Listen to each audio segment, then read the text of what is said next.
C'est parti pour la mission. The mission.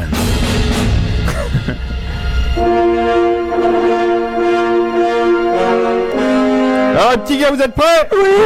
Ouais. Yes, vous êtes en forme pour cette rentrée? Non. Lord ton père, garde à vous. Oui. Enfin non. Alors on va faire... on va continuer le débat avec nos invités. Vous remarquerez que mon jingle a légèrement changé. J'ai remarqué des nouvelles sonorités. Nouvelles sonorités pour ceux qui... modernisées. Il y a un Oui, petit pour peu de ceux qui l'agence, ont... hein. Bah, il y a totalement de l'agence Two Geeks. Bon, on commence par qui? Celui qui est... Daniel, le mec. Allez, on va commencer par Daniel. Dis-moi. Daniel Ishbia. Oui. Qui es-tu, Daniel? C'est difficile de répondre à cette question. Qui est-il? Quels sont ses réseaux? Écrivain, principalement. Oui. En fait, moi personnellement, j'ai connu Daniel Ishbia comme écrivain d'un livre que j'ai acheté il y a bien longtemps maintenant, le premier que j'ai acheté de toi, qui est celui qui a amené Nico en version grand format. Moi j'ai la version poche chez Pocket, qui est là. C'est celui que j'ai vu en fait. C'est premier vu, premier acheté. Et c'est le livre de la saga des jeux vidéo. Alors de quand date ce livre, Daniel? Écoute, la première édition de ce livre date de 1997. Il a déjà été republié 5 fois. C'est un des livres dont je suis le plus fier. Ah bah tu parce peux. Que il est formidable. Je vais t'expliquer pourquoi. C'est un livre, il fallait l'écrire pendant que les gens étaient là. Il commence déjà à y avoir certains acteurs du jeu vidéo qui disparaissent. Et c'est un livre qui a été fait dans le feu un peu de la folie douce, d'être dans le bain de l'action. La plupart des grands acteurs sont interviewés, ils racontent des anecdotes tellement dingues qu'il y a un des éditeurs de ce livre qui m'a dit c'est pas vrai, vous avez inventé. Et pourtant tout est vrai. D'accord. On a là, faut dire qu'entre Cyril et Daniel, on a quand même deux grands spécialistes du jeu vidéo à cette table. Oui. Entre autres, hein, c'est ça qui est un peu frustrant parce qu'on a que 2 heures et quelques d'émission. Il va falloir que vous reveniez parce qu'il y a tellement de choses à raconter sur ce que vous avez vécu. Ouais, il y a la célèbre que tu as raconté 50 fois, Daniel, la célèbre anecdote de quand Nolan Bushnell met le premier Pong, on l'appelle pour lui dire votre machine elle est en panne, mais d'ailleurs en fait le receveur, le monnayeur était plein. Tout à fait. Ouais. Mais cette borne et on peut la voir au musée du jeu vidéo en Allemagne, à Berlin. Il y a un musée du jeu vidéo qui est formidable et on peut s'approcher et toucher cette borne. Je me suis pris en photo devant. Je te raconte une chose importante en fait pour savoir pourquoi la saga des jeux vidéo. Tu sais, avant ça, j'ai fait la bio de Bill Gates. Tu sais, au début des années. Parce que c'est quoi tes premiers bouquins exactement? Mon premier livre est sorti en 86, s'appelait Ne quittez pas, je vous passe mon répondeur. Avec un copain Camille Safiris qui après a fait carrière à Canal+, on écrivait des messages de répondeur à la maison. Et un jour, on avait un bouquin qui était prêt, on s'est dit qu'est-ce qu'on fait? On appelle plein d'éditeurs, ils nous disent bah non, le directeur éditorial est au salon du livre. Au bout d'un moment, on se dit mais ils sont tous au salon du livre, on va y aller. On se pointe là-bas, on a 3 éditeurs le jour même, 3 éditeurs qui voulaient nous signer, on se dit avec lequel on signe, on n'a pas choisi le bon d'ailleurs. Mais bon, tu sais, on sort le bouquin, on se retrouve derrière la plémette de lui, on se retrouve en couverture du Matin de Paris, je te dis pas, ça a été un démarrage de dingue. Et après, bizarrement, j'en ai bavé pendant quelques années. Mais si tu veux, ce qui est assez marrant, il y a des coups de bol incroyables. Moi, j'ai démarré le journaliste en 86, un mois ou deux plus tard, Microsoft Microsoft France affrète un bus énorme. Et il y a Bill Gates qui est là, et moi je m'assois en face de lui sans savoir qui c'est. Quand je parle avec le type qui est en face de moi, je sympathise, je commence à me dire, attends, ce type quand même, il est hyper doué, quoi. Ce qui est assez marrant, c'est qu'au départ, un peu comme les sagas des jeux vidéo, j'entendais plein d'anecdotes incroyables, je disais, mais tout ça, il faut le consigner.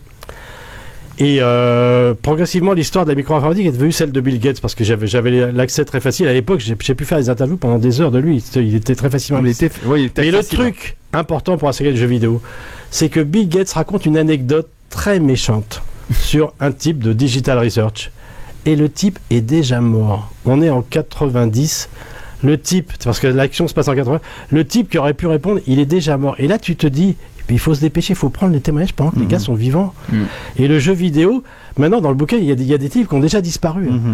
Et ça va très vite. Et donc, si tu veux, il y a des témoignages là-dedans. Moi, je suis vraiment très content de les avoir recueillis, quoi.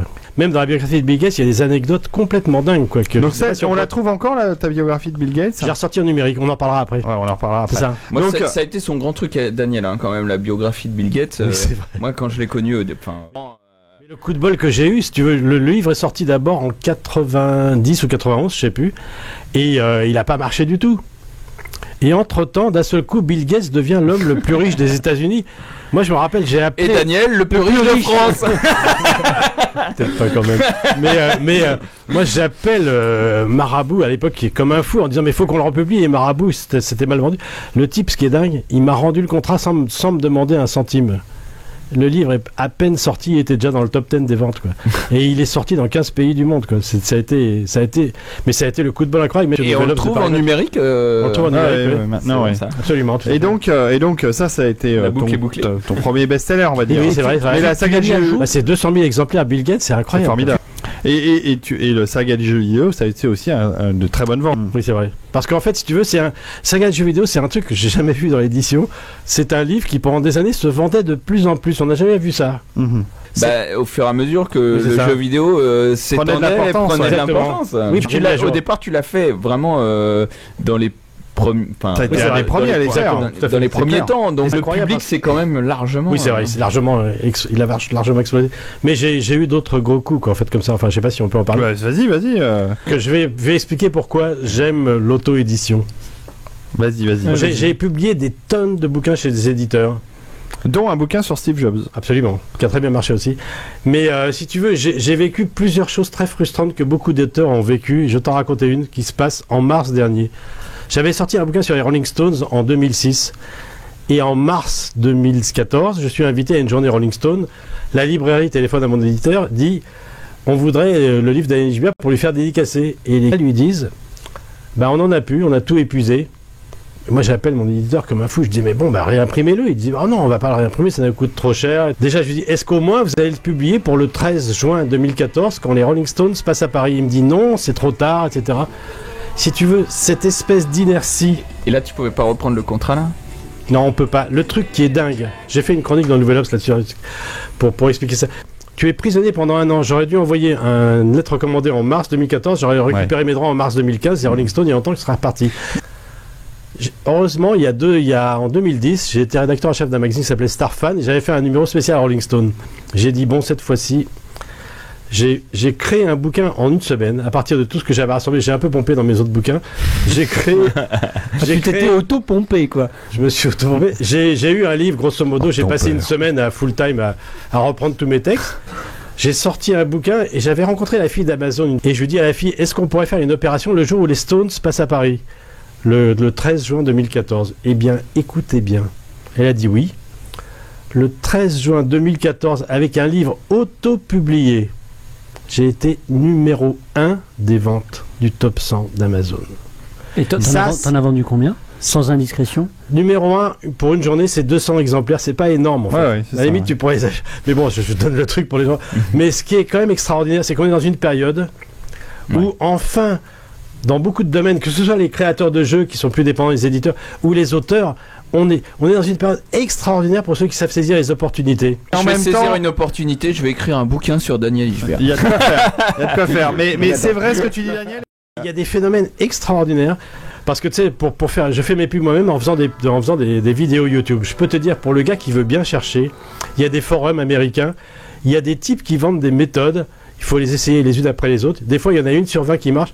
Moi, je peux te dire aujourd'hui, sur des mots-clés comme Elvis Presley biographie, parce que j'avais aussi fait un magazine sur lui, donc j'en ai fait un bouquin, je me retrouve numéro 3 sur YouTube. Avec des mots-clés sur Michael Jackson biographie, je me retrouve dans les 10 premiers. Tout ça parce qu'il y a des astuces de YouTube, je vais pas vous les donner parce que tu peux avoir ta vidéo devant celle de Sony, quoi. Alors, nous allons refaire bientôt une émission sur l'édition numérique. Tes passions personnelles, c'est quoi? C'est la technologie, les nouveautés dans la matière technologique, l'univers du jeu vidéo, l'univers des grandes entreprises informatiques, et puis la musique. Ah, mais la musique, c'est ce que je préfère. Moi, si je pouvais vivre en écrivant de la musique. Et donc, et surtout ses clips. Et ses clips. On va parler des clips. C'est quand même des grands moments de YouTube. Tu tapes chanson humour, normalement dans Google, je suis sur la page. Chanson humour. J'arrive dans la page 1 avec ma vidéo 10 fois par jour, logiquement. Oui, c'est vrai, il a raison. Oui, mais c'est... donc ton actualité, Daniel. Donc j'ai fait les chansons de Madonna, même je suis mieux que pour les Rolling Stones, parce qu'elle va sortir son album dans deux mois, je pense. Et pareil, j'avais écrit des tonnes de choses sur elle, et j'ai 2 bouquins qui dorment. Le truc avec l'édition numérique, moi j'ai repris plein de bouquins qui dormaient, je les ai mis en numérique.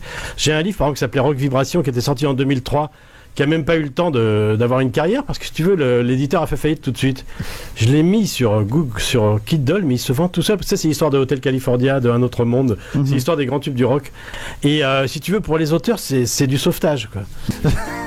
Donc, voilà. Donc, vous voyez, vous commencez à avoir une image un peu plus claire de Daniel qui donc écrit des livres, beaucoup de livres, les autopublie et joue aussi de la musique. Mais ça, on va se faire un petit plaisir. Je me tourne vers Cyril.